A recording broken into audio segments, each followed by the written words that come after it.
Hey guys, good morning. This is Katisay Vlog and welcome back sa aking YouTube channel. So for today's video mga katisay, 5:09 in the morning. At yan, mapapansin ninyo na sunrise at ito ang iniintay ko. Siyempre, walang iba akong kasama kundi si Kaisel. Dito kami lagi nagkakasundo ni Kaisel. Simula na nasa Baluti kami, siya pa rin yung kasama ko hanggang sa madaling araw. Nakaka-relax baga pag nakakakita tayo ng magandang tanawin, lalo na kapag sumisikat pala ang yung araw. At ito nga, nandito nga pala kami sa Pamplona. Saan kami nag-overnight with barkadas. Mapapansin nyo lagi na kami lagi magkasama ni Kaisel dahil yung mga kasama namin ay mga hangover pa. Kaya eto mga gising na yung iba naming mga barkada.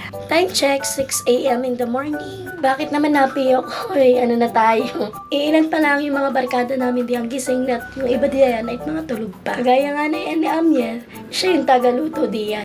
Wala kayo sa chef namin nakasalamin o di baga. Iyan ay hindi pa natutulog kaya inay nakashake. Sa totoo lang, inasakit ang mata niya kapag naanuhan ng araw. Nagpiprito nga diyan si Be at ang niluto niya ay itlog kaso nga lang ay walang asin at hindi nga kami nakabili. Akala ko naman kung anong ginagawa ni Dan Rex ay tinawag itong kanyang katipan at picturean daw siya at maganda nga naman ang sikat at ng eto na ang mga hangover. Si Sandren at saka si Karen, ang lakas ng mga hilig. Abay, anong oras na naman natapos yung mga ayan, madaling araw. Tapos na may si Mano ngay lampasan sa 10. Kaya namang iyan.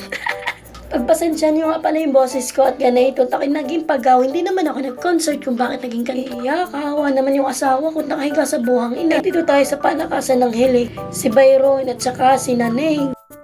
Ako'y may i-recommend sa inyo mga katisay. Kung gusto ninyong mag-overnight, ay dito kayo sa HR Place and Resort.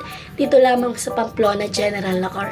At talaga naman sulit ang inyong pagbayad. Tingnan nyo naman na napakalinis nga naman dito. Bukod nga iyon, ay napakaganda ng mga cottage nila. May nagre-request nga pala at ang Tio Kilo ay sabi ni Isido yung video. Dahil nga daw gusto niya isama sa vlog ko. So hanggang dito na lang mga katisay. Bye and thanks for watching. Love you all.